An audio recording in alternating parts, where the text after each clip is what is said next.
सरवा जिला में सबसे टॉप करे बा। अब की दरोगा बन गई ना तो सरवा अपने जीजवा को दिखा दे बा। सबसे पहले सरवा को उठा के जेल में डालो।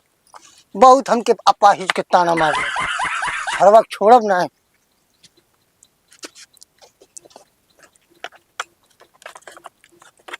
टॉप करब एकदम टॉप।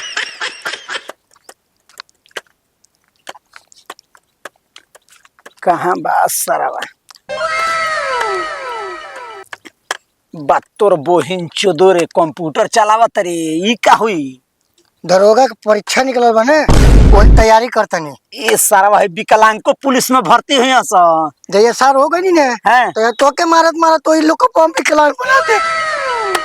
तोर बोहिन चोद विकलांग बड़ा विकलांग भर्ती होला कबो इना सोचला ही त एक टाइम सार मार लो जैसे बन गई नी दरोगा। अरे हिता दरोगा ना बनबे सारो में झाड़ू पोछा लगा बना मतलब बा चल चल सरवा चल बहन का कंप्यूटर दे बहन चोद आई बा कंप्यूटर लगा दरोगा बना ए गान मारो सार सरवा सब हम क्या पाइज कहे ना।